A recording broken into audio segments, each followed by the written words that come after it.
Hi friends, कैसे हैं सब आप? आई थिंक सभी बढ़िया होंगे। आज अपन डिस्कस करने जा रहे हैं एमसीक्यू एंड केस स्टडी, जो आपके पेपर नंबर 4 जो टैक्सेशन का है। तो जो पेपर नंबर 4 के अंदर टैक्सेशन के अंदर काफी स्टूडेंट्स के मेरे पास कॉल भी आ रहे हैं कि सर जो केस स्टडी दी गई है सी इंस्टीट्यूट की बुकलेट में, तो वो आप सॉल्व करा दीजिए। तो यहां पर आज अपन डिस्कस करने जा रहे हैं जो एमसीक्यू और जो आपके केस स्टडी दी गई है सी इंस्टीट्यूट की बुकलेट के अंदर। तो मेन आपके केस स्टडी की अपन बात कर रहे हैं कि हम केस स्टडी को किस अप्रोच में सॉल्व करेंगे जिससे कि कम से कम हमारे टाइमिंग में हम इनको फटाफट सॉल्व कर सकें। और मैंने कहा केस स्टडी बहुत सीधा सिंपल आती है क्योंकि उसका आंसर भी आपके केस स्टडी के अंदर ही आपको मिलता है। तो आपको यहां पर बहुत इजी वे में आपके स्कोर करने के लिए अच्छा यहां पर पैटर्न दिया गया है। तो अपन डायरेक्ट टैक्स की सबसे पहली जो आपके यहां पर केस स्टडी दी गई है इनकम टैक्स की, तो इनकम टैक्स के साथ यहां पर मैं डिस्कस करने जा रहा हूं। तो मैंने यहां पर पूरा का पूरा केस स्टडी का कंसेप्ट आपके पीडीएफ के अंदर अटैच किया गया है।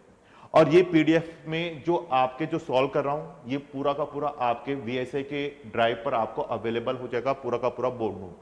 तो आपको कभी भी देखने में, सॉल्यूशन देखने में आपको हमेशा हेल्प रहेगी। तो अपन स्टार्ट करने जाते हैं फटाफट।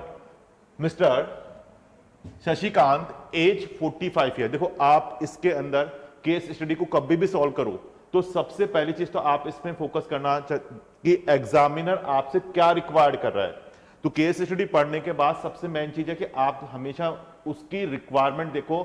तो जब आप केस स्टडी पढ़ोगे तो उसमें आपको काफी चीज वहीं पर आइडेंटिफाई हो जाएंगी। तो केस स्टडी दे रखी है आपके और उसकी जो रिक्वायरमेंट है उस पर फोकस करके आप पढ़ते हो चलो तो अपने आप आपके काफी कुछ इसमें आइडेंटिफाई होने में हेल्प मिल जाएगी। तो देखो इसमें सबसे पहली चीज बता रखा है, एज है 45 यानी नॉर्मल पर्सन है, इज एन इंडियन सिटीजन। ये भी आपको बता रहा है एन इंडियन सिटीजन। तो जब अपन रेजिडेंशियल स्टेटस की बात करेंगे तो वहां पर इसका रोल आपके प्ले होने वाला है। And a member of the crew, और मेंबर ऑफ क्रू भी आपको बता रहा है,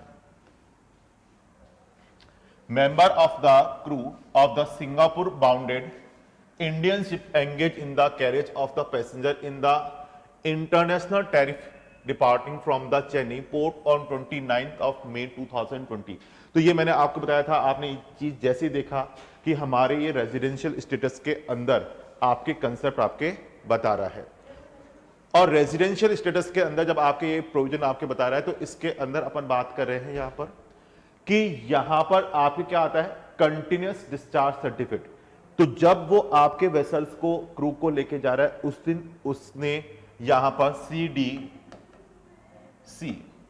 कंटिन्यूअस डिस्चार्ज सर्टिफिकेट को साइन करेगा और जब वो अपना वेसल क्रू वापस लेके आएगा तो वापस आपके कंटिन्यूअस डिस्चार्ज सर्टिफिकेट को वापस साइन करेगा। तो ये टोटल नंबर ऑफ डेज में से आपको क्या करने होते हैं, एक्सक्लूड करने होते हैं। ये जो नंबर ऑफ डेज होंगे वो आपको क्या करने होंगे, एक्सक्लूड करने होंगे। तो उसके हिसाब से हमें इसका रेजिडेंशियल स्टेटस फाइंड आउट करना रहेगा। तो अपने यहां पर बता रहा है कि date enter into continuous discharge certificate in respect of the joining the ship by the Mister Shashikant. तो ये इस केस में आ रहा है 29 ऑफ मई 2020 को आपके CDC सर्टिफिकेट को साइन कर रहा है। And date enter into the continuous discharge certificate in respect of the signing off, आके उसने फिर साइन किया है, of the ship by Mister Shashikant 19 of December 2020। तो ये डेट आपको यहां पर एक्सक्लूड करने में कंसीडर करनी होगी। यानी कहां से, 29 ऑफ दिसंबर से लेकर आपके 29 मई से लेकर 29 दिसंबर तक की डेट आपको क्या करनी होगी, एक्सक्लूड करनी होगी। टोटल नंबर ऑफ डेज, यानी आपके total number of days in the relevant previous year में आपके कितने आ रहे हैं, 365 डेज, उसमें से ये डेज आपको एक्सक्लूड करने हैं।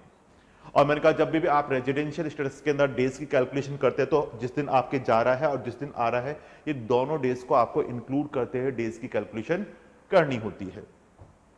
Now he stay in India in the last 4 previous year preceding the previous year 2020-21 for 400 days and for a period of 750 days in the last 7 previous year preceding the previous year 2021 he received salary of rupees 7,20,000. अब उसको salary का amount मिल रहा है कितना? 7,20,000 for the service rendering outside of India. जो service आपके render कर रहा है कहां पर? आउटसाइड ऑफ इंडिया, उसके लिए आपके बता रहा है। और ये सर्विस रेंडर कर रहा है आउटसाइड ऑफ इंडिया, और इंडिया में ये क्या कर रहा है? NRI account. तो उस अकाउंट के अंदर ये पेमेंट क्या कर रहा है? Maintain with the state bank of India Chennai branch के अंदर ये अमाउंट क्रेडिट कर रहा है। तो कभी कभी अपन देखते हैं कि एनआरआई या आपके अकाउंट होता है नॉन रेसिडेंट के लिए, तो इस अकाउंट के अंदर आप जो out of India income earn करते हो तो यहां पर इस पैसे को डिपॉजिट करा देते हो, तो उस पर टैक्स आपके कैलकुलेट नहीं होता है। अब अपन आते हैं आगे। He also furnished the detail, he also furnished detail of the other income earn by him during the previous year 2021, और ये अदर इनकम आपने अर्न की गई है उसकी डिटेल आपको फर्निश्ड की गई है। इसमें सबसे पहले बात करते हैं dividend declare in the month of April 2020। देखो डिविडेंड पहले तो क्या था? एग्जेम्प्ट हुआ करता था ड्यूरिंग द फाइनेंस एक्ट 2020। आपके डोमेस्टिक कंपनी हो या फॉरेन कंपनी का डिविडेंड हो, आपके क्या हो जाएगा? टैक्सेबल हो जाएगा। बाय एक्स लिमिटेड, ए सिंगापुर कंपनी, यानी फॉरेन की कंपनी है। The same was receive by him Singapore, और रिसीव भी क्या कर रहा है? सिंगापुर। अब हमारे क्वेश्चन आ रहा है, है कि इसका रेजिडेंशियल स्टेटस क्या है? तो यहां पर यदि इसका रेजिडेंशियल स्टेटस यदि आरओआर होगा तो टैक्सेबल होगा, यदि नॉन रेसिडेंट है तो ये फॉरेन की इनकम आपके टैक्सेबल नहीं होगी। तो ये रिसीव कहां कर रहा है? आउट ऑफ इंडिया, तो ये हमें देखना होगा। Agriculture income from land Pakistan receive in India, receive in India, यदि आपने कोई भी मैंने कहा इनकम अराइज कर ली या डिम टू बी अराइज कर ली, रिसीव कर ली, या deem to be receive India कर ली, तो मैंने डियर आपको बताया था कि ऐसे केस के अंदर पर्सन का रेजिडेंशियल स्टेटस कुछ भी क्यों ना हो, वो इनकम आपके टैक्सेबल हो जाएगी इंडिया में। चाहे से पर्सन का रेजिडेंशियल स्टेटस रेजिडेंट हो या फिर नॉन रेजिडेंट हो, वो इनकम इंडिया में आपके चार्जेबल या टैक्सेबल हो जाएगी। तो ये इनकम इंडिया में रिसीव कर रहा है। वैसे मैंने आपको बताया था कि जो भी एग्रीकल्चर इनकम होती है, तो यदि डोमेस्टिक एग्रीकल्चर इनकम है, डोमेस्टिक एग्रीकल्चर इनकम का मतलब है वो इनकम कहां अराइज कर रहे हो? इंडिया में। तो वो इनकम आपकी क्या होती है? यहां पर एग्जेम्प्ट होती है। सेक्शन 10(1) में मैंने आपको पढ़ा रखा है, सेक्शन 10(1) में आपको बता रखा है डोमेस्टिक एग्रीकल्चर इनकम है, एग्जेम्प्ट होगी। लेकिन वर्ड थी डोमेस्टिक, फॉरेन एग्रीकल्चर इनकम है, पाकिस्तान की है और रिसीव इंडिया में हो रही है, तो भैया टैक्सेबल होगी ही होगी। तो ऐसे केस में अब रेजिडेंशियल स्टेटस चाहे रेजिडेंट हो चाहे से नॉन रेजिडेंट हो, इस इनकम पे उसको टैक्स इंडिया में देने की रिक्वायरमेंट आ जाएगी। फिर इसके बाद है रेंट रिसीव फ्रॉम, अब वर्डिंग पे ध्यान देना, रेंट रिसीव एक तो आपके होता है रेंट रिसीव और एक होता है इनकम फ्रॉम हाउस प्रॉपर्टी, दोनों में फर्क है।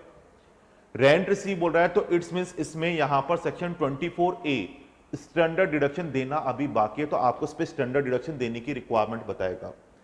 30% आपने देखा हाउस प्रॉपर्टी के अंदर 30% डिडक्शन मिलता है, तो 30% डिडक्शन देने के बाद ये इनकम चार्जेबल होगी, तो 30% आपको कैलकुलेट करके फिर आपको देखना होगा। तो rent receive from house property in Chennai, तो ये इंडिया में है प्रॉपर्टी, तो ये तो टैक्सेबल होगी ही होगी। तो यहां पर आपको बताता है कि ये तो आपके टैक्सेबल होगी ही होगी।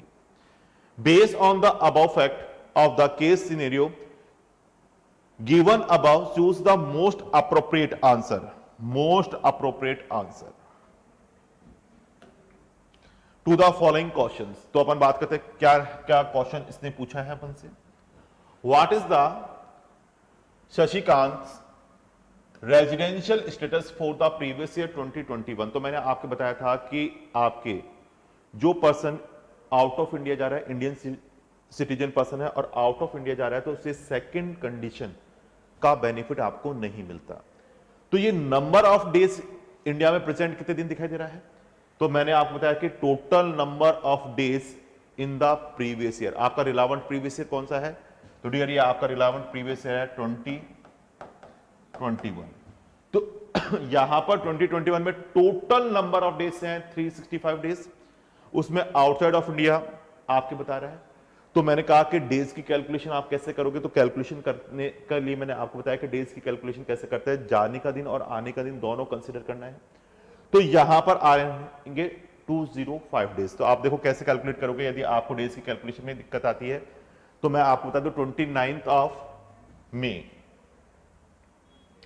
तो मई के कितने आ गए,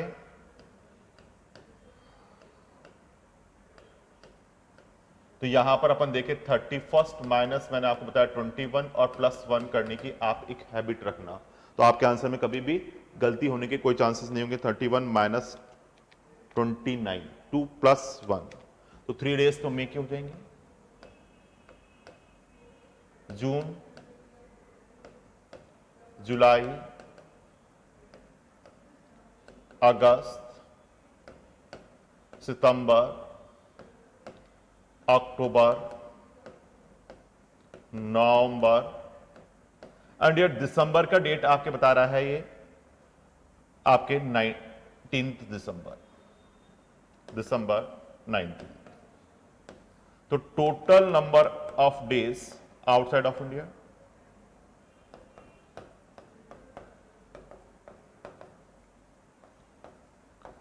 आउटसाइड ऑफ इंडिया, तो यहां पर अपन कैलकुलेट कर लें जून, जुलाई, अगस्त, सितंबर, अक्टूबर, नवंबर एंड दिसंबर। 205 आप कैलकुलेट कीजिएगा, आपके सभी क्या आ जाएगा 205 डेज। तो इट्स मींस ये आपके क्रू को लेके गया है आउट ऑफ इंडिया, तो वहां आपके डेज दिखाई दे रहे हैं। तो number of days present in India, तो ये आ रहा है 160 डेज। तो डियर आपके यहां पर इसका स्टेटस क्या आ जाएगा, नॉन रेजिडेंट। आपके सामने है नॉन रेजिडेंट। अब नॉन रेजिडेंट की तो इनकम वो ही आपके इंडिया में टैक्सेबल होगी जो इनकम इंडिया में अराइज हो जाए या डिम टू बी अराइज हो जाए, रिसीव हो जाए या फिर deem to be receive India में हो जाए, केवल वही इनकम इंडिया में आपके चार्जेबल या टैक्सेबल रहेगी। तो यार इस केस के अंदर अब अपन बात करते हैं, नेक्स्ट इसका क्वेश्चन है what would be the total income.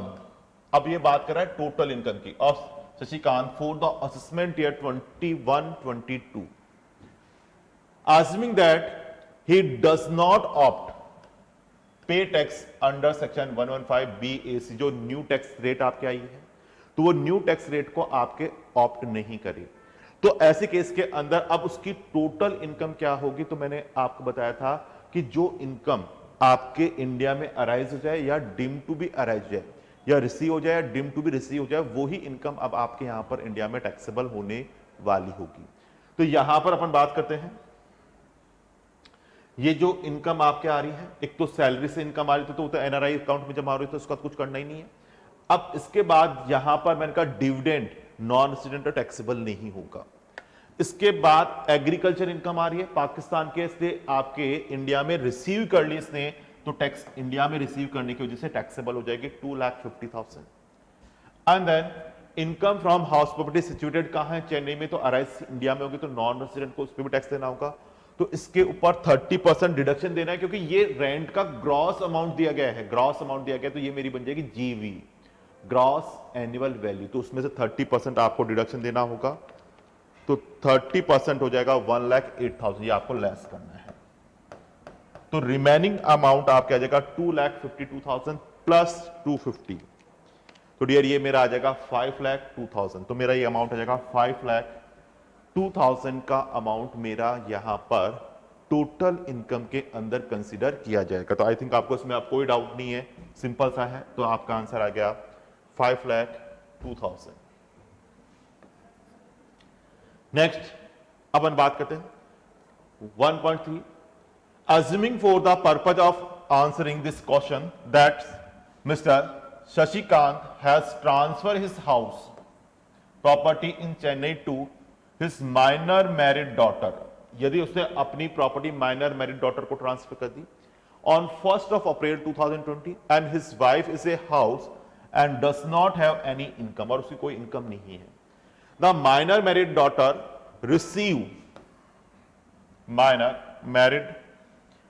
receive the rent from the house property in such case the total income would be, अब आपके यहां पर जो इनकम आएगी वो क्लब होगी, और जब क्लबिंग के प्रोविजन अट्रैक्ट होते हैं तो आपको पता है कि मैं यहां पर सेक्शन 1032 का एग्जम्पशन दूंगा, और सेक्शन 1032 का एग्जम्पशन एप्लीकेबिलिटी होती है, तो ऐसे केस के अंदर यहां पर 1500 का इसमें से मैं एग्जम्पशन प्रोवाइड कर दूं तो मेरी इनकम आ जाएगी 5,500 की इनकम यहां पर रिप्रेजेंट हो जाएगी।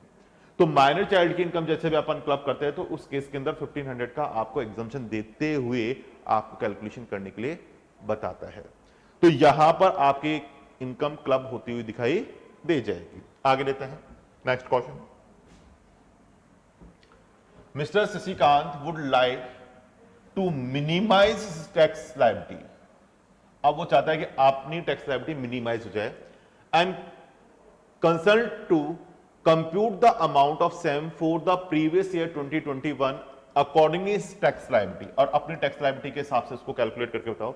तो मैंने कहा देखो, यदि आप कुछ पर्टिकुलर सेक्शंस के बेनिफिट लेते हो, कुछ पर्टिकुलर सेक्शंस के आप यदि बेनिफिट लेते हो तो आपको वहां पर ओल्ड स्कीम में जाना है, लेकिन आपने कोई भी बेनिफिट नहीं लिया तो ऐसे केस में न्यू स्कीम के अंदर टैक्स का स्लैब आपके सिंपल वाला चलता है, तो वहां पर आप न्यू स्कीम में जाओ, क्योंकि यहां पर अपन को कोई बेनिफिट ऐसा स्पेशली दिखाई नहीं दे रहा, तो मैं यहां पर न्यू स्कीम ऑप्ट कर लेता हूं 115 BAC।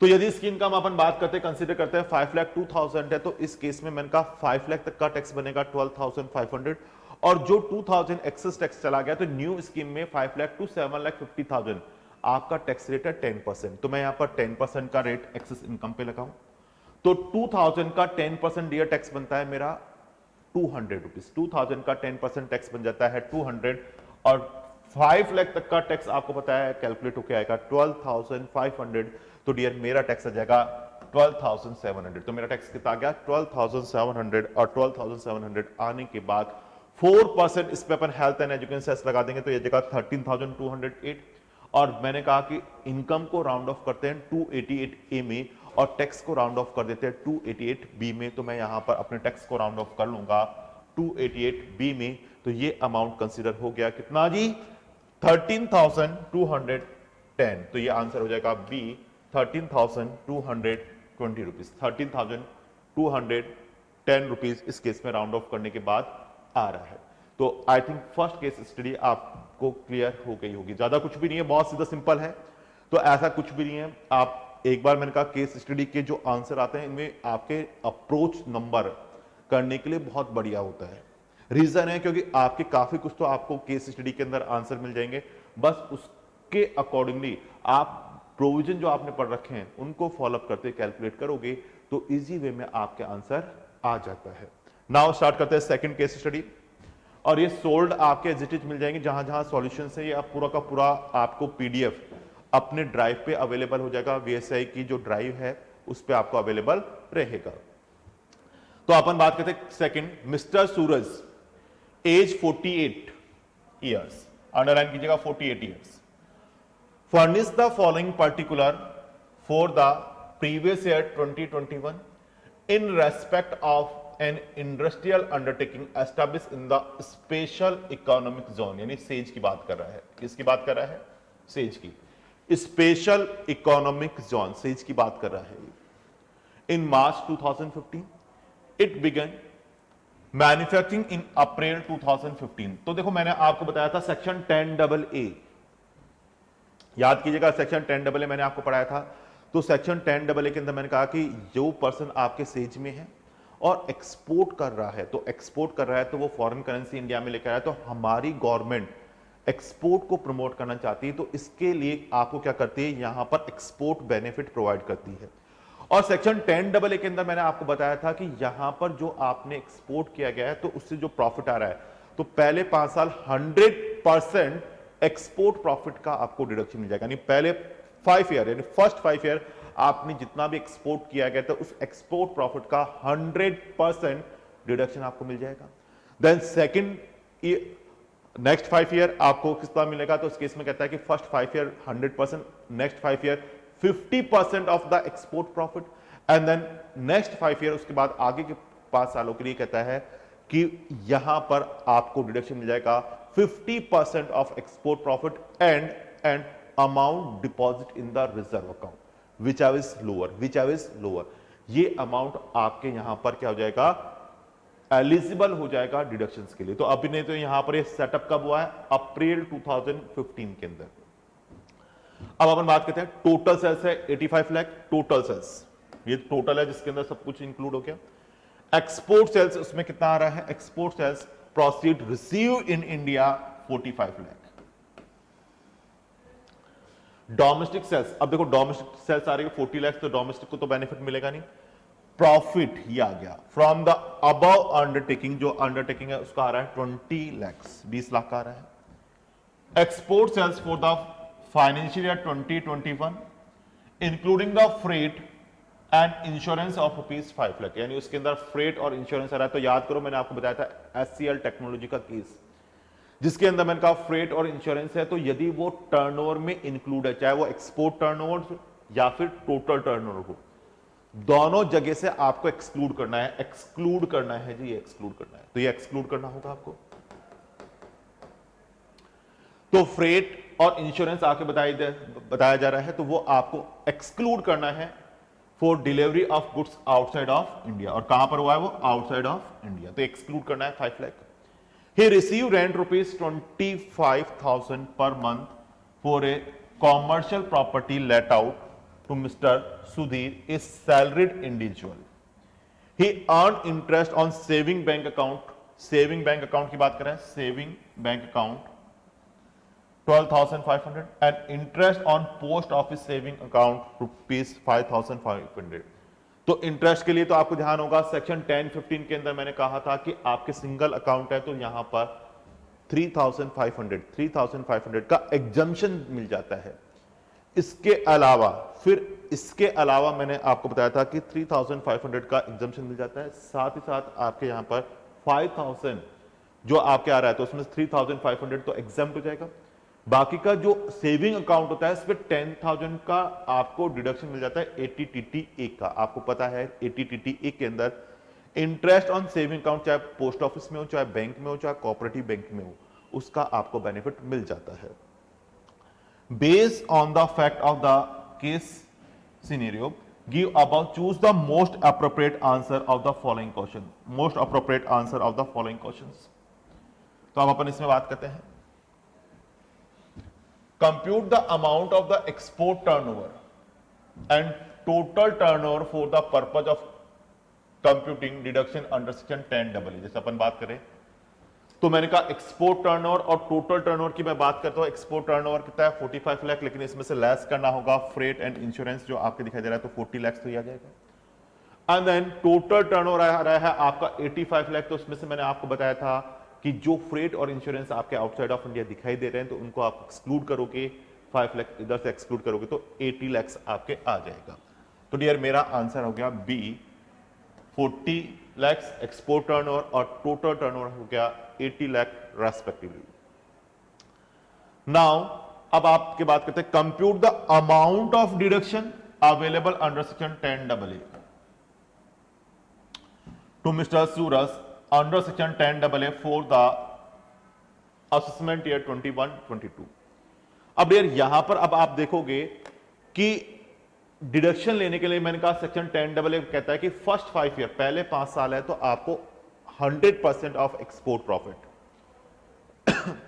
आगे के 5 साल है तो 50% ऑफ द एक्सपोर्ट प्रॉफिट, और फिर उसके आगे के 5 ईयर है तो मैंने आपको बताया था 50% ऑफ एक्सपोर्ट प्रॉफिट और amount deposit in the reserve account which is lower, वो अमाउंट का आपको एग्जम्पशन अवेलेबल हो जाएगा, वो अमाउंट का आपको एग्जम्पशन अवेलेबल हो जाएगा। तो यहां पर मैंने कहा कि मेरे 5 ईयर तो एक्सपायर हो चुके हैं, तो अब जो मेरे को बेनिफिट मिलेगा वो 50% ऑफ एक्सपोर्ट प्रॉफिट मिलेगा, और ये एक्सपोर्ट प्रॉफिट अपन को डिटरमाइन करना है। तो मैंने कहा कि export turnover divide by total turnover multiply by export profit, और उसका 50% कंसीडर करूं तो मेरा यहां पर देखो export turnover 40 lakh divide by total turnover, आपको फॉर्मूला मैंने लिखा रखा है, आप देखोगे टोटल टर्नओवर आ गया 80 lakh multiply by export profit 20 lakh. तो इस केस के अंदर आफ्टर द 5 ईयर, 5 साल के आगे वाले ब्लॉक में 50% आपको कंसीडर होगा, यानी 5 लाख का ही बेनिफिट आपको मिलेगा।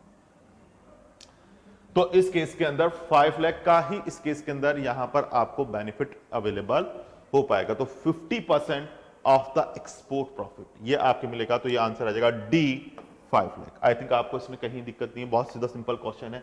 और मैंने आपको बताया था कि केस स्टडी के सबसे मेन चीज है कि आप उसकी रिक्वायरमेंट समझ लो कि वो आपसे क्या रिक्वायर्ड कर रहा है। तो आपको केस स्टडी को जब आप पढ़ोगे तो अपने आप आंसर आ जाएगा। बस कंडीशन है आप प्रोविजन को फोकस करो।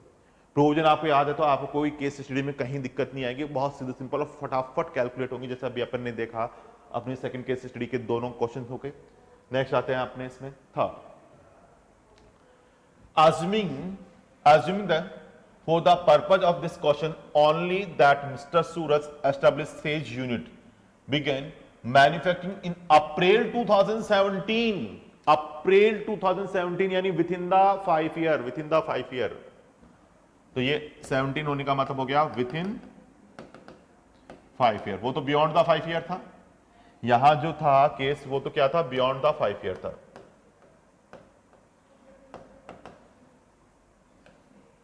बियॉन्ड द 5 ईयर था, ये आपके विद इन द 5 ईयर हो गया। तो सर कितना मिलना चाहिए? 50% की जगह 100% मिलेगा। पहले 5 साल है तो 100% ऑफ एक्सपोर्ट प्रॉफिट, तो कितना मिलेगा? 100% ऑफ द एक्सपोर्ट प्रॉफिट। तो डियर मैं यहां पर पूरा 100% कंसीडर करूं तो export turnover divide by total turnover multiply by profit, export profit, और उसका 100% मिल जाएगा तो ये आ जाएगा 10 लाख। तो आपका ये आंसर हो गया 10 लाख। Clear sir? बिल्कुल इजी है। अब आ रहा है कंप्यूट। नेक्स्ट केस स्टडी अपन बात करें, compute the total income of mister Suraj for the previous year 2021 assuming that does not opt to pay tax under section 115 BAC, यानी आपको नॉर्मल टैक्स रेट लगाना है। Does not opt section 115 BAC यानी नया वाला प्रोविजन एप्लीकेबल नहीं करना है। तो डियर नया वाला प्रोविजन नहीं लगाना तो आपको सिंपली जो ओल्ड रेट आपको मैंने पढ़ा रखी है उस हिसाब से कैलकुलेट कर ले। तो मेरी जो इनकम आएगी वो मैं यहां पर कंसीडर करूं। देखो पीजीवीपी से इनकम कितना आ रहा है मेरा, तो यहां पर प्रॉफिट एंड गेन से अपन बात करते हैं। ये तो एज्यूमिंग है तो इसका एडजस्टमेंट नहीं करना, ये तो एज्यूम करवाया है उसने, यानी नॉर्मल अपने 2015 के अंदर यूनिट एस्टैब्लिश है उसी को कंसीडर करते हैं। तो मेरा नेट प्रॉफिट बता रहा है 20 लाख, उसमें से 10AA का डिडक्शन मिल जाएगा 5 लाख, क्योंकि ये तो एज्यूमिंग है तो इसको लेस नहीं करना, आपको केस स्टडी जो पहले है उसी पे फोकस करना है। तो यहां पर आपके आ जाएगा 15 लाख। कितना आ जाएगा? 15 लाख आ गया। अब हाउस प्रॉपर्टी से इनकम इसने कहा कि इसने 25,000 पर मंथ में आपने प्रॉपर्टी को लेट आउट किया है, तो यहां पर आपके जो रेंट मिल रहा है वो ही मैं क्या मान लूं? जेवी मानना होगा, डायरेक्ट टैक्सेबल नहीं करना, जेवी मानना होगा। तो ये आ जाएगा 25,000 मल्टीप्लाई बाय 12, तो dear this the come out 3 lakh. 25,000 multiply by 12 equal to 3 lakh, और उसमें से 30%, अब मैंने कहा हाउस प्रॉपर्टी में तो आपको फ्लैट 30% डिडक्शन देना ही देना है। जब मैंने आपको हाउस प्रॉपर्टी पढ़ाया था तो वहां पर मैंने आपको क्लियरली बताया था कि हाउस प्रॉपर्टी में तो 30% डिडक्शन देना ही देना है। तो 3 लाख का 30% 90,000 आ जाएगा। तो मेरे लिए टैक्सेबल कितनी आ गई? 2,10,000। और इसके बाद इनकम फ्रॉम अदर सोर्सेज में बैंक में आपके इंटरेस्ट आ रहा है, interest on saving bank account में आ गया 12,500, और इसी तरह से interest on saving post office account में 5,500। लेकिन डियर उसको यहां पर क्या मिल जाएगा? एग्जम्पशन मिलेगा, एग्जम्पशन मिलेगा सेक्शन 10(15) का, सेक्शन 10(15) का एग्जम्पशन दीजिएगा। अंडर सेक्शन 10(15) के अंदर 3,500 का एग्जम्पशन मिलेगा, तो रेस्ट अमाउंट बच गया 2,000। तो अब मैं टोटल लगा लूं तो 15 लाख प्लस 2,10,000 प्लस 12,500 प्लस 2,000, तो ये मेरी बन जाएगी ग्रॉस टोटल इनकम। मैं इधर लिख देता हूं आपको कंफ्यूजन ना हो, जीटीआई, थोड़ा सा स्पेस का इशू है। अब इसमें से 80TTA का डिडक्शन आपको मिल जाएगा, मैंने कहा सेविंग बैंक अकाउंट के ऊपर, सेविंग बैंक अकाउंट के ऊपर आपको क्या मिल रहा है? इंटरेस्ट मिल रहा है। तो वहां 80TTA के अंदर 10,000 का आपको डिडक्शन मिल जाएगा। तो ये 10,000 का आप डिडक्शन दे दीजिएगा। तो 10,000 का डिडक्शन देने के बाद मेरी इनकम कितनी आ जाएगी सर? 17,14,500, 17,14,500, तो ये आ जाएगा आंसर 17,14,500। क्योंकि आपको पता है कि यदि मैं न्यू सेक्शन ऑप्ट करता तो 10AA का बेनिफिट न्यू सेक्शंस में नहीं दे सकता, तो इसने सीधा सिंपल कहा है कि वो न्यू ऑप्शन को ऑप्ट नहीं कर रहा है। आई थिंक आपको बात क्लियर हो गई होगी। आते हैं आगे नेक्स्ट क्वेश्चन, आगे आते हैं नेक्स्ट क्वेश्चन के लिए। क्वेश्चन नंबर 3 केस स्टडी आपके, मिस्टर किसान, कौन है? किसान है जी। मिस्टर किसान is engaged in the following activity on agriculture land situated in India। अब किसान की एग्रीकल्चर इनकम होनी है, तो जो किसान की एग्रीकल्चर इनकम होगी ना वो तो सर एग्जेम्प्ट होगी, वो तो क्या होगी? एग्जेम्प्ट होगी। तो यहां पर बता रहा है कि agriculture land situated in India है, तो total area of land is 5 एकड़। 5 एकड़ टोटल आपके लैंड आ रहा है। Activity A he grown sampling and seeding in a nursery or spreading over on 1 acre land, the sales proceed of which 5 lakh, और उससे जो पैसा आपके आ रहा है, सेल्स प्रोसीड आपके आ रहा है, वो आ रही है 5 lakh. And cost of growing, तो ये आपकी कॉस्ट बता रहा है, कॉस्ट भी, cost of plantation of ₹1,40,000। Basic operation are not perform by the growing on sampling और सीडिंग, तो ये आपके नेट इनकम बताते हैं। तो कितनी होगी? ग्रॉस में से मैं इनका एक्सपेंडिचर लेस करेंगे, लेस करने के बाद मेरी इनकम आ जाएगी 3,60,000। कितने आ जाएगा जी? 3,60,000। तो मेरी यहां पर इनकम आ गई 3,60,000 नेट, क्योंकि ये तो ग्रॉस सेल्स में से आपके जो उस इनकम को अर्न करने के लिए मैंने आपको बताया था कि any expenditure incurred for earning of such income, तो जो भी आपने उस इनकम को अर्न करने के लिए एक्सपेंडिचर किए हैं वो आप लेस कर दो, तो आपके टैक्सेबल इनकम यहां पर या इनकम आपकी रिप्रेजेंट हो जाती है। तो अपन यहां पर बात करें, इसी के बाद बात करें एक्टिविटी बी। एक्टिविटी बी कह रहा है ही ग्रॉन कॉटन ऑन 3 एकड़ land, 40% of cotton produce is sold for 4 lakh. कितने बेच रहा है? 4 लाख में। The cost of cultivation of which 2,25,000, और उसकी कॉस्ट क्या आ रही है? 2,25,000। The cost of cultivation is balanced 60% of cotton is 3,75,500, 3,37,500 आपके आ रही है। Cost of the cultivation of balance 60% cotton is 3,37,500 and the market value of the same ₹6 lakh, और उसकी मार्केट वैल्यू कितनी आ रही है? 6 लाख आ रही है, same 6 lakh, which is use for the purpose of the manufacturing of yarn. देखो यार्न आपके क्या होगा? Business income, not agriculture. Cotton है तो वो तो एग्रीकल्चर है, लेकिन यार्न आ गया तो यार्न उसके आगे की प्रोसेस हो गई, और जैसे ही मैंने कि आगे फर्दर प्रोसेस हो गई तो फर्दर प्रोसेस आपके बिजनेस इनकम कंसीडर की जाएगी, तो वो तो टैक्सेबल हो गई। After incurring the manufacturing expenses 1 lakh, yarn is sold ₹8,50,000, और yarn आपके बेची जा रही है कितने में? 8,50,000। कितने में बेचा जा रहा है? 8,50,000 में आपके yarn बेचा जा रहा है।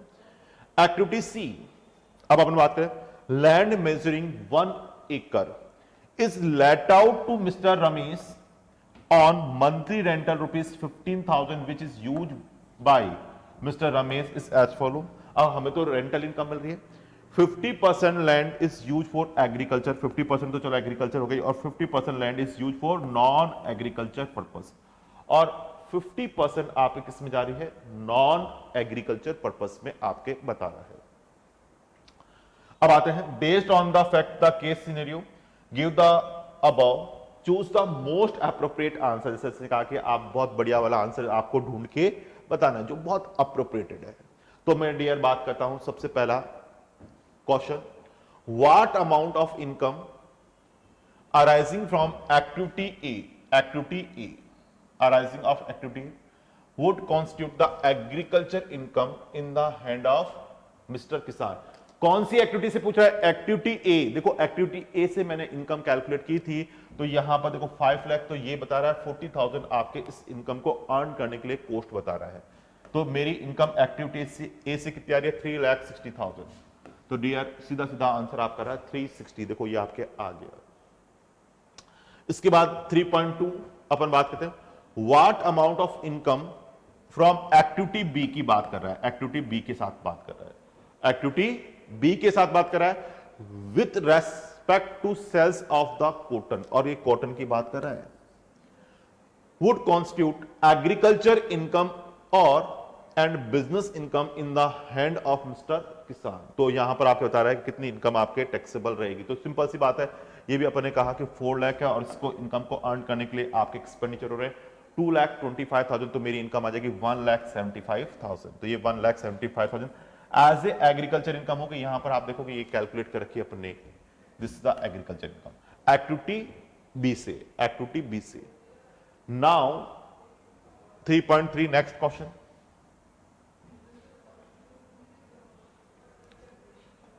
3.3 next what amount the income from activity B, अभी भी ये एक्टिविटी बी के साथ ही कर रहा है, with respect of the sales of yarn. Yarn तो क्या है, बिजनेस। ये यार्न तो फर्दर प्रोसेस हो गया, तो बिजनेस की बात करेंगे अपन। एग्रीकल्चर इनकम और the business income in the hand of mister Kisan. तो अब इस केस के अंदर अपन बात करते हैं, देखो जो एग्रीकल्चर इनकम होगी और एक पोर्शन बिजनेस इनकम होगी, तो कैसे कैलकुलेट करें। तो यहां पर अपन बात करके टोटल आपके इनकम हो रही है, देखो एग्रीकल्चर में 6 लाख और उसकी कॉस्टिंग कितनी आ रही है 3,37,500, तो 2,62,500। और यार्न तो बिजनेस है, मैंने कहा फर्दर प्रोसेस हो गया, तो यार्न को अपन ने बेचा कितने में 8,50,000 में, 8,50,000 में। और जो इसके लिए सेल्स है वो यार्न यहां पर काम आ रहा है कॉटन, ये कॉटन था ना, इधर काम आ रहा है, तो ये कॉस्ट ऑफ एक्विजिशन हो गई। और उसको आगे मैन्युफैक्चरिंग एक्सपेंसेस और हमने कर दिए 1 लाख रुपीस के, तो डियर मेरी बिजनेस इनकम आ गई 1,50,000। 1,50,000 आप देखोगे इसमें आपको यहां पर मिल जाएगा 1 लाख, ये आपने मैन्युफैक्चरिंग एक्सपेंसेस किए हैं। और इस केस में जो कॉटन है उसका अपन ने एक पोर्शन लिया, तो इस केस में 6 लाख का आपके मार्केट वैल्यू है, तो वो इसके लिए कॉस्ट बन गई। और 1 लाख आपके इधर क्या हो जाएगा मैन्युफैक्चरिंग एक्सपेंसेस। तो टोटल मैं बात करूं कितने आगे 7 लाख की। तो ये आप लेस करने के बाद आपके 1,50,000 आपके बिजनेस इनकम और एग्रीकल्चर इनकम आ जाएगी, दिस वन आपके 2,62,500 as an agriculture income. And then business income आपके हो गई 1,50,000 एज ए बिजनेस इनकम आपके यहां पर रिप्रेजेंट हो जाएगी। आई थिंक आपको ये भी बात समझ में आ गया होगा। नेक्स्ट अपन बात करते हैं 3.4 what amount of income arising from activity C. मैं बात कर रहा हूं किसकी, एक्टिविटी सी की। कॉन्स्टिट्यूट द एग्रीकल्चर इनकम और otherwise in the hand of mister Kisan. तो इस केस के अंदर अपन बात करते हैं मिस्टर सी के लिए अपन बात करते हैं। तो देखो जो आपने एग्रीकल्चर लैंड है वो हाउस प्रॉपर्टी की डेफिनेशन में नहीं है, तो जो आपके हाउस प्रॉपर्टी की डेफिनेशन में नहीं है तो आपके हाउस प्रॉपर्टी में तो जाएगा नहीं, क्योंकि हाउस प्रॉपर्टी की डेफिनेशन के लिए प्रॉपर्टी की डेफिनेशन में मैंने क्या कहा था, कोई भी बिल्डिंग है, कॉम्प्लेक्स है और अपार्टमेंट है, वो ही कंसीडर होता है। लेकिन जो वैकेंट लैंड है, खाली पड़ी हुई लैंड है, वो हाउस प्रॉपर्टी की डेफिनेशन में नहीं आएगी, तो उसका जो रेंट मिलेगा वो जाएगा इनकम फ्रॉम अदर सोर्सेस में। अब इसमें क्वेश्चन आता है, एक पोर्शन तो उसने क्या है एग्रीकल्चर पर्पस में यूज हो रहा है, तो एग्रीकल्चर पर्पस में यूज हो रहा है, तो वो तो आपकी एग्रीकल्चर इनकम का पार्ट है, जो रेंटल है वो एग्रीकल्चर पर्पस। तो 50% 90,000 would be agriculture income and 90,000 is chargeable to tax under the head income from other sources. Income from other sources, क्योंकि ये आपके वैकेंट लैंड है, प्रॉपर्टी की डेफिनेशन में नहीं है, तो ये रेंट आपका हाउस प्रॉपर्टी में नहीं जाएगा। तो टोटल 15,000 मल्टीप्लाई बाय 2, तो ये आ जाएगा 1,80,000। 1,80,000 हो गया, जिसका 50% पोर्शन आपके आ जाएगा 90,000 एग्रीकल्चर इनकम और 50% आपके चला जाएगा income from other sources. Income from other sources के अंदर आपके यहां पर कंसीडर हो जाएगा। नाउ नेक्स्ट आता है 3.5 compute the gross total income of mister Kisan for the previous year 2021 assuming he has no other source of income। अब उसकी टोटल इनकम की बात करें तो मैंने कहा कि सीधी सीधी बात है कि आपके केवल आपके बिजनेस इनकम ही टैक्सेबल होती है। जो इनकम आपके एग्रीकल्चर इनकम है वो तो एग्जाम्प्ट हो जाएगी सेक्शन 10(1) में। तो आपके एक तो इनकम फ्रॉम अदर सोर्सेज जो लेट आउट करने से रेंटल इनकम आ रही है 90,000 अभी अपने देखा, और एक आपके यार्न से जो पीजीबीपी की इनकम आ रही है 150 वो ही आपके टैक्सेबल होगी। तो जो ग्रोस टोटल इनकम इसकी बनी जीटीआई बनी वो बनेगी 2,40,000। तो डियर ये आ जाएगा आंसर 2,40,000। आई थिंक आपको ये भी केस स्टडी बहुत इजी वे में समझ में आ गई होगी, बहुत इजी वे में आपके समझ में आ जाएगी। बहुत छोटी छोटी केस स्टडी दे रखी है, और अप्रोच जो मार्क्स की जो अप्रोच होती है वो बहुत फास्टली आप उनको कवर कर सकते हो, क्योंकि एग्जाम में आपके इस तरह से केस स्टडी आएंगी ही आएंगी। और ये केस स्टडी जैसा आपके 30 मार्क्स के एमसीक्यू हैं तो उनके अंदर ये आपके अच्छा वेटेज रखती है, और इसके में आप स्कोर काफी अच्छा कर सकते हो, क्योंकि क्वेश्चन जो आपके ड्राफ्ट है उसी में से आपके यहाँ पर जो केस स्टडी है उसी में से क्वेश्चन आपका एग्जामिनर पूछने वाला है,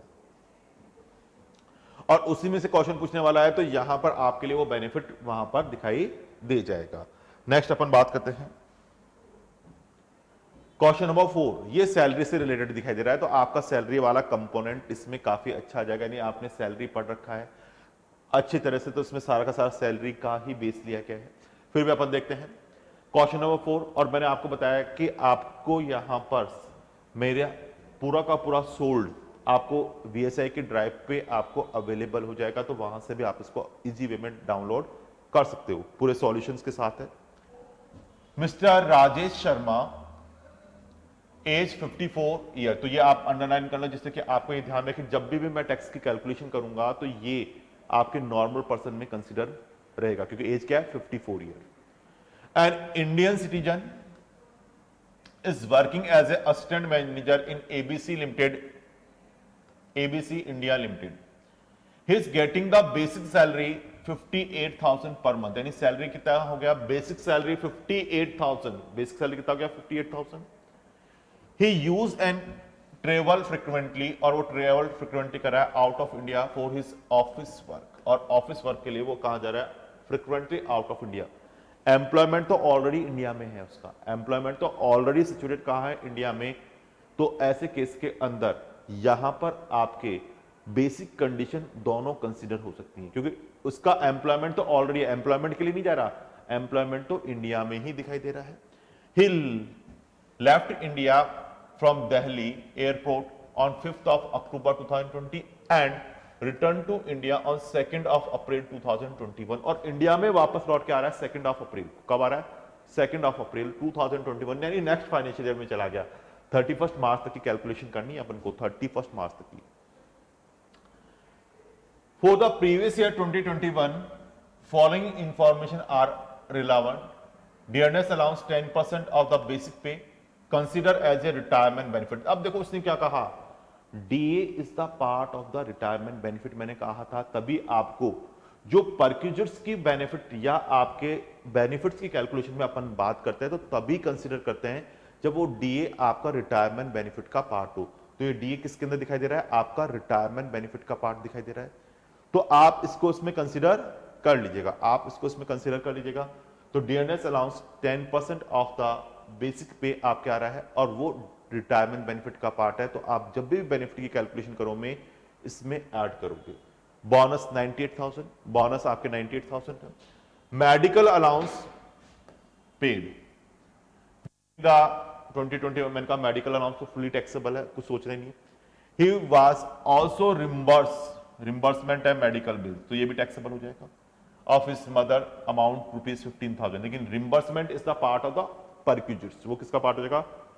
परक्यूजर्स का पार्ट हो जाएगा। He was also transfer a laptop, और उसने लैपटॉप ट्रांसफर किया है कंपनी ने इसको by company 15,000 on 31st of December 2020। The laptop was acquired by the company on 1st of October 2017 rupees 1 lakh, और कंपनी ने इसे 1 लाख में अक्वायर किया था। कंपनी ने इसे कब अक्वायर किया था? 1 लाख में अक्वायर किया था। Company was charging depression 31.66%। इससे कोई मतलब नहीं कंपनी किस रेट से चार्ज कर रही है। मैंने आपको सैलरी के अंदर बताया था कंप्यूटर है लैपटॉप है, तो वहां पर डेप्रिशन का रेट सैलरी हेड में 50% आपके बताया गया ऑन WDV, 50% ऑन WDV। आपको याद होगा, तो हमें तो उससे डेप्रिशन चार्ज करना होगा 50% ऑन WDV। वो कंफ्यूज करना चाह रहा है आपको। Useful life of the laptop is the 3 year, उससे हमें कोई लेना देनी, हमें तो 50% ऑन WDV डेप्रिसिएशन चार्ज करना है। He was also reimbursed salary of house servant is 4000 per month. Salary कितनी दिखाई दे रही है? 4000 मल्टीप्लाई बाय 12 आपके हाउस रेंट यहाँ क्या कर रहा है? हाउस सर्वेंट को सैलरी पे कर रहा है। This is also part of the perquisites, ये भी आपका क्या है? फैसिलिटीज परक्यूजिट्स का पार्ट है। तो 48,000 आपके इसमें कंसीडर हो जाएगा, 48,000 कंसीडर हो जाएगा। Professional tax paid by employer, आपका पर्सनल ऑब्लिगेशन, मैंने कहा एनी पर्सनल ऑब्लिगेशन पेड या रिम्बर्स बाय द एम्प्लॉयर, तो वो भी आपके इस केस में बेनिफिट बन जाता है परक्यूजिट्स। मैंने आपको बताया था परक्यूजिट्स के अंदर आपको मैंने आइटम लिखे थे। पहला लिखा था रेंट फ्री एकोमोडेशन, दूसरा लिखा था interest free loan taken from employer, third लिखा था use of movable assets, fourth लिखा था transfer of movable asset and fifth लिखा था एनी पर्सनल ऑब्लिगेशन पेड और रिम्बर्स बाय द एम्प्लॉयर। तो डियर ये वाला पॉइंट वही है कि आपका पर्सनल ऑब्लिगेशन था, प्रोफेशनल टैक्स डायरेक्ट टैक्स था आपका पेमेंट करने का। किसने पे कर दिया? एम्प्लॉयर ने पे कर दिया। तो आपके यहां पर परक्यूजिट्स की कैलकुलेशन में उसे कंसीडर कर लिया जाएगा कि एम्प्लॉयर ने पे किया है, ऐड कर लो। अब इसके बाद आता है 400 equity shares, 400 equity shares allotted by ABC India Limited, allotted by ABC India Limited at the rate of 250 per shares against the fair market value of shares 350 on the date of the exercise of the option। यानी जब वो option exercise कर रहा है उस time के आपके बता रहा है। तो मैंने कहा कि यदि आपका एम्प्लॉयर कंपनी आपको स्वेट इक्विटी शेयर्स देती है, क्या देती है? स्वेट इक्विटी शेयर्स देती है, तो वो भी आपके लिए टैक्सेबल होता है। तो ये क्या हो गया? Sweat equity shares. और इसके लिए टैक्सेबल क्या हो जाएगा कि यहां पर फेयर मार्केट वैल्यू है कितना? फेयर मार्केट वैल्यू है सर 350 और आपको अलॉटमेंट प्राइस क्या आ रही है? 250। तो यहां पर 100 रुपीज क्या हो गया? टैक्सेबल। तो ऐसे केस के अंदर यहां पर 100 टैक्सेबल हो जाएगा। और कितने शेयर्स अलॉट हो रहे हैं? 400, तो मल्टीप्लाई बाय 400, तो ये जगह 40,000 इस केस में आ जाएगा।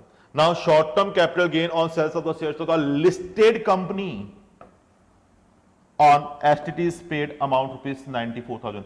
यानी एसटीटी पे करने के लिए बताता है तो इस पे जो टैक्स का रेट रहेगा 111A की बात हो जाती है। 111A याद रखना आपको, 111A में, और टैक्स का रेट होता है 15%। आपको याद होगा यदि लॉन्ग टर्म हो जाता है तो 112A का मैटर है, और यदि शॉर्ट टर्म हो गया तो ऐसे केस में ये मैटर किस में चला जाएगा? 111A में चला जाएगा। और 111A में रेट क्या है? 15% इस पे चार्ज होगा। Mister Rajesh does not opt to pay tax under section 115BAC। ये आपके ऑप्ट करने के लिए वो कहता है does not opt under section 115BAC। इस केस के अंदर आपके बताता है कि वो आपके सेक्शन 115BAC ऑप्ट नहीं कर रहा है। तो ऐसे केस के अंदर अपन बात करें कि जब 115BAC ऑप्ट नहीं कर रहा तो नॉर्मल रेट से टैक्स कैलकुलेट करना है। तो अब मैं यहां पर बात करता हूं कैलकुलेशन पे।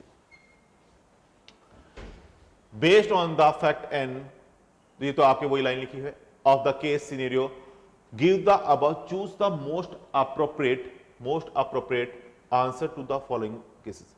What is mister Rajesh Sharma residential status for the previous year 2021? तो उसका रेजिडेंशियल स्टेटस क्या होगा? तो देखो इंडिया कब छोड़ के गया, तो अपन इसमें बात करें, रेजिडेंट तो होगा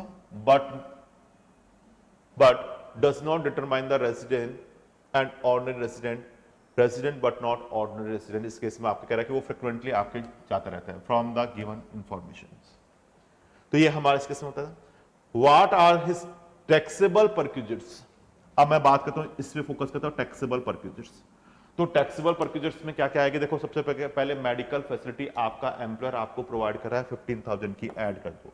मेडिकल फैसिलिटी दे रहा है 15,000 की ऐड हो जाएगी। इसके बाद सैलरी ऑफ सर्वेंट, जो आपके हाउस सर्वेंट है उसको सैलरी दी जा रही है 4,000 मल्टीप्लाई बाय 12, 48,000 ऐड कर दो। इसके अलावा professional tax paid by employer add कर दो, तो ये भी ऐड हो जाएगा। Now value of equity shares, अभी मैंने आपको कैलकुलेट कराया कि आपके 40,000 400 शेयर्स आपका एम्प्लॉयर आपको प्रोवाइड करा है, तो 40,000 इस केस में आपके टैक्सेबल वैल्यू आ जाएगी। तो ये आ जाएगा 1,05,400, 1,05,400 सबका टोटल आपके कंसीडर हो जाएगा। यानी आपका मेडिकल फैसिलिटी, फिर salary of the house servant facility, professional tax जो एम्प्लॉयर ने पे कर दिया ऐड हो जाएगा, और वैल्यू ऑफ इक्विटी शेयर्स आपके 350 मार्केट वैल्यू है, 250 में आपको अलॉट हुआ, 100 इनकम बना, और नंबर ऑफ शेयर्स अलॉट हुए 400, तो ये जाएगा 40,000। तो ऐड कर दो डियर, कितना जाएगा 1,05,400 का अमाउंट यहां पर आ जाएगा। नेक्स्ट अपन बात करते हैं, what is the income chargeable under the head salary in the mister Rajesh Sharma for the assessment year 2022 की मैं बात करता हूं। देखो मैंने पूरा सॉल्व कर रखा है आपकी, तो आपको डाउट ना हो, कंफ्यूजन ना हो कि सैलरी की इनकम कैसे कैलकुलेट हुई, क्योंकि काफी इसमें कैलकुलेशन आ रही है, तो आप कंफ्यूज ना हो। तो इसके लिए मैंने पूरा का पूरा पहले ही कैलकुलेट कर दिया, जिससे कि आपको कंफ्यूजन ना हो। तो देखो बेसिक सैलरी है 58,000 मल्टीप्लाई बाय 12, 6,96,000 हो जाएगा। इसके साथ साथ डीए है, डीए कितना है 10%, तो ये डीए 10% एज इट इज आ जाएगा। मेडिकल अलाउंस फुल्ली टैक्सेबल है, मेडिकल अलाउंस फुल्ली टैक्सेबल है, तो ये आपके आ जाएगा यहां पर 60,000। मेडिकल बिल रिम्बर्समेंट टैक्सेबल परक्यूजर्स, ये परक्यूजर्स की बात कर रहा है 15,000। वैल्यू ऑफ लैपटॉप, अब देखो लैपटॉप का वैल्यू कितना है 1 लाख, लैपटॉप का वैल्यू आ रहा है 1 लाख। तो अब अपन बात करते हैं, इसमें आपको मैंने कहा डेप्रिसिएशन चार्ज होता है, लेकिन कंप्लीटेड ईयर का चार्ज होता है। ये जो डेप्रिसिएशन चार्ज होगा वहां पर 50% आपके डब्ल्यूडीवी पे चार्ज होगा, कंप्यूटर एंड लैपटॉप, और कंप्लीटेड ईयर का चार्ज होगा कंप्लीटेड ईयर। तो कंप्लीटेड ईयर का मैं डेप्रिसिएशन चार्ज करूं तो इस केस में 10th of October 2017 to 30 of September 2018, तो मैं यहां पर कंप्लीटेड ईयर का डेप्रिसिएशन चार्ज करूं। फिर इसके बाद ये कहता है यहां पर आगे फिर डेप्रिसिएशन चार्ज हो जाएगा 18-19 का 1st of October 2018 to 30 of September 2019, ये भी कंप्लीट हो गया। इसके बाद फिर डेप्रिसिएशन चार्ज करें तो ये आ जाएगा दिस वन। तो अब जो वैल्यू बची वो बची 12,500, वो वैल्यू बची 12,500, लेकिन आपका एम्प्लॉयर आपसे 15,000 चार्ज कर रहा है, तो ज्यादा चार्ज कर रहा है आपका एम्प्लॉयर, आपसे एक्सेस अमाउंट चार्ज कर रहा है, तो कोई भी वैल्यू ऑफ परक्यूजर्स नहीं बनेगी, no value of perquisite, no taxable value of perquisites, क्योंकि आपका एम्प्लॉयर तो आपसे ज्यादा चार्ज कर रहा है, तो इस केस में कोई वैल्यू ऑफ परक्यूजर्स नहीं बनेगी। तो ऐसे केस में आपको ये नील करना है। Now salary of house rent 4,000 multiply by 12, 48,000 रह जाएगा। Professional tax paid by employer, इसको बाय एम्प्लॉयर कर लो, बाय एम्प्लॉयर, तो वो भी आपके परक्यूजर्स का पार्ट हो गया। And then value of equity shares, जैसे पर बात करते हैं 350 का मार्केट वैल्यू है, 250 में अलॉट हो रहा है, 400 शेयर्स आपको मिल रहा है, तो 40,000 आपके इसमें आ जाएगा। अब ग्रॉस सैलरी हो जाएगा 10,29,000, उसमें से स्टैंडर्ड डिडक्शन आपको मिल जाएगा 50,000 का, और प्रोफेशनल टैक्स आपने पे कर दिया, तो वो भी आपके मैंने कहा चाहे एम्प्लॉयर पे करे चाहे एम्प्लॉय पे करे, जितना भी प्रोफेशनल टैक्स आपके पे हुआ है वो इसमें से लेस करने के बाद आपके बचेगा टैक्सेबल सैलरी। तो ये टैक्सेबल सैलरी आ जाएगी 9,76,600, यही आपका आंसर आपके बता रहा है। तो आप देख लो 9,76,600 आपके इसमें कंसीडर हो जाएगी। तो सिंपल सा केस है, तो आप इसको फटाफट देखोगे तो आपके समझ में आ जाएगा, कोई इसमें बड़ा इश्यू नहीं है। आफ्टर दैट आगे लेते हैं अपन पेज आपके 4.4, the total tax liability of mister Rajesh Sharma for the assessment year 21-22 इस कितना रहेगा। तो डियर मैं इस केस में बात करता हूं, इस केस में मैं बात करता हूं टैक्स लायबिलिटी की मैं बात करता हूं। तो यहां पर आपके बताता है कि इनकम आपके आ रही है कितनी 9,76,600 सैलरी से, इसके अलावा short term capital gain equity shares पे हो रहा है कितना 94,000, लेकिन ये 111A का मैटर है, तो इस पे टैक्स अलग रेट से लगेगा। तो यहां पर special rate of tax upon calculate करते हैं पहले स्पेशल रेट से।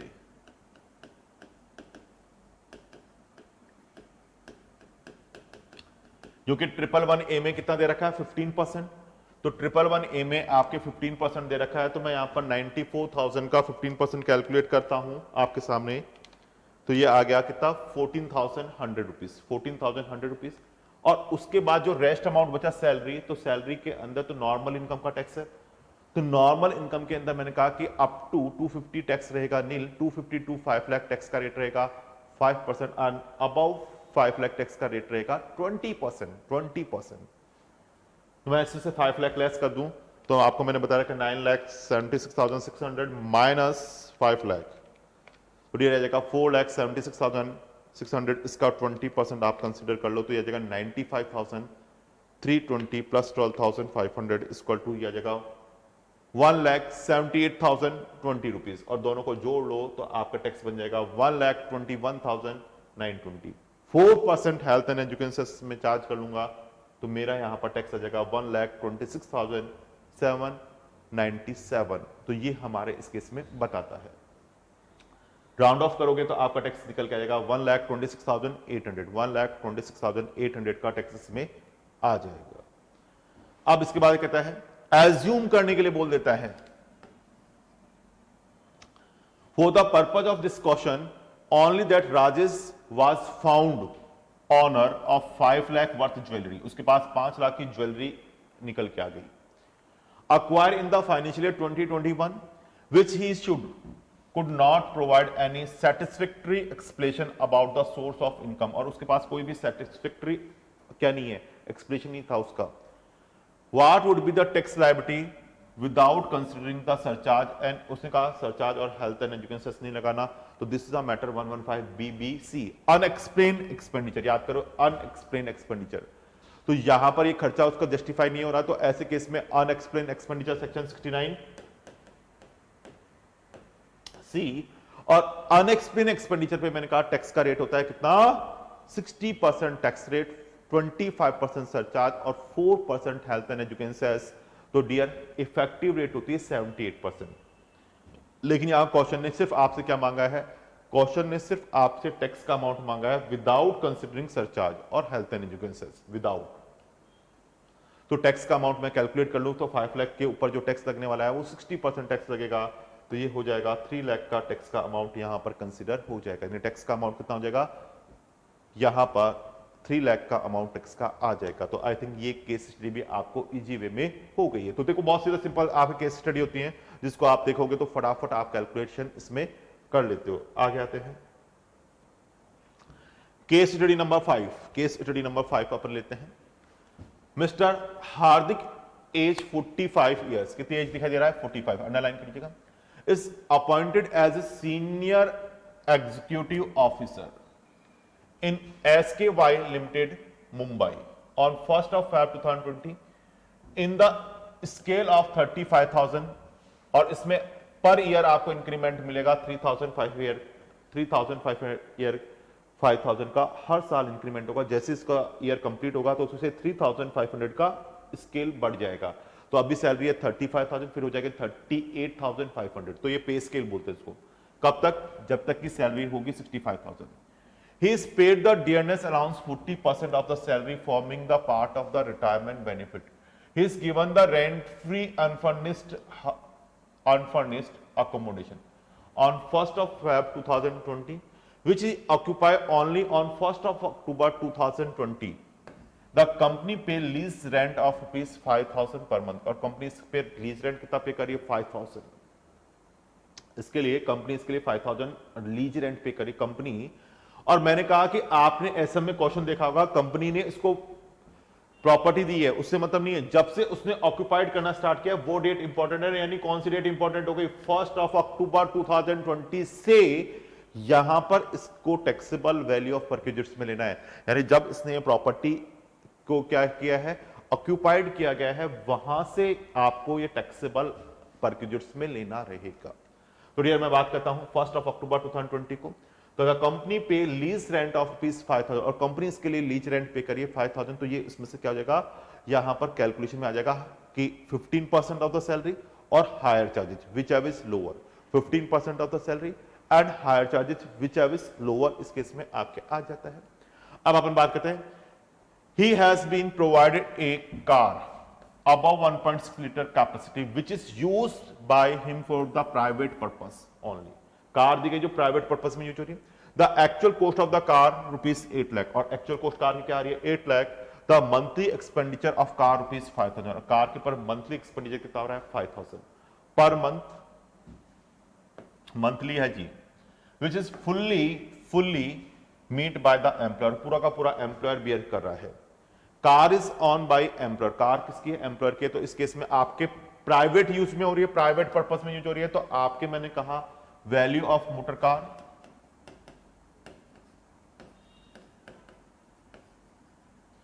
8 लाख का 10%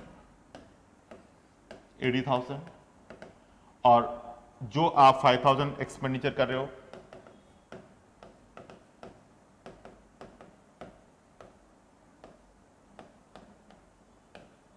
150. He pay a lump sum premium of 1,20,000 toward health insurance for the self and his wife, खुद का और खुद की वाइफ का. तो इस केस में आपके इंश्योरेंस प्रीमियम पे कर रहा है as 48 years for the 48 month on first of इसमें बता रहा है October 2020 by the account pay cheque. He also contribute 1,50,000 toward the PPF, और उसने साथ साथ PPF में भी कंट्रीब्यूट कर दिया 1,50,000, यानी 80C का भी बात आपकी कर रहा है और 80D की भी बात कर रहा है. दोनों बेनिफिट मिलेंगे 80D और सेक्शन 80C का. Hardik mention is opt to concessional tax regime available under section 115 BAC. ये ले रहा है, देखो नई रेट ले रहा है, ऑप्ट कर रहा है, न्यू रेट ऑप्ट कर रहा है, कोई इशू नहीं है. Based on the fact the case scenario, give the above, choose the most appropriate answer to the following questions. तो अपन बात करते हैं, फटाफट देखते हैं. देखो तो यहां पर अपन बात करते हैं फर्स्ट क्वेश्चन क्या है उसके accordingly. What would be the total, यहां पर value of rent free accommodation, value of rent free accommodation, कि आपका एम्प्लॉयर आपको रेंट फ्री अकोमोडेशन प्रोवाइड कर रहा है, तो chargeable to tax in the hand of the mister Hardik. तो अपन बात करें, देखो सैलरी है वो आपको देखनी पड़ेगी, तो सैलरी का मतलब होगा ऑल टैक्सेबल मॉनेटरी बेनिफिट. कब, जब ये इस पीरियड में आपकी प्रॉपर्टी प्रोवाइड हो रही है, यानी 1 अक्टूबर से उसने यूज करना स्टार्ट किया टू 31 मार्च, वहां तक कैलकुलेशन करनी है. और इसके लिए कंपनी हायर चार्जेस पे करिए 5,000 मल्टीप्लाई बाई 6 मंथ, अक्टूबर से है ना, तो हायर चार्ज है 5,000, तो ये जगह 30,000.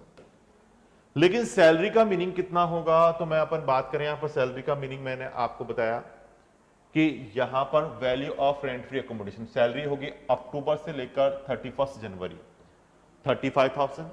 लेकिन उसके बाद सैलरी 1 फेब से इंक्रीज हो जाएगी कितना 38,500 मल्टीप्लाई बाय 2.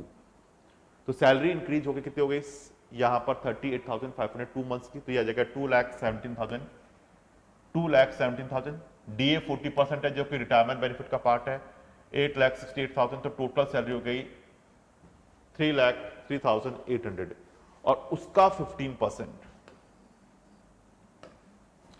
और इसमें आ गया 5,000 मल्टीप्लाई बाई 6 मंथ, तो 30,000. तो विच लोअर, तो 30,000 आपका आंसर इसमें रिफ्लेक्ट कर जाएगा, तो यह आ जाएगा 30,000. आई थिंक सिंपल है, आपको उसमें कहीं दिक्कत नहीं है.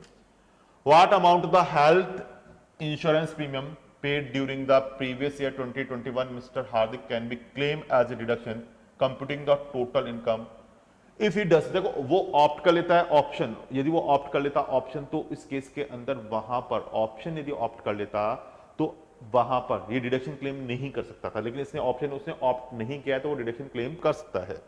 फिर इसके बाद कहता है कि what would be the perquisites value of car chargeable to tax in the hand. जैसे मैंने कहा कार की वैल्यू कैलकुलेट कराई थी अभी, 8 लाख का 10% कितना जगह 80,000 और 5,000 उसका मंथली एक्सपेंडिचर है, तो यहां पर मल्टीप्लाई बाय 12 तो 60,000 ये आ जाएगा, तो 1,40,000. तो आपका आंसर हो गया 1,40,000. नाउ उसके बाद अपन बात करते हैं what would be advised to Mr. Hardik to opt to pay tax under section 115 BAC.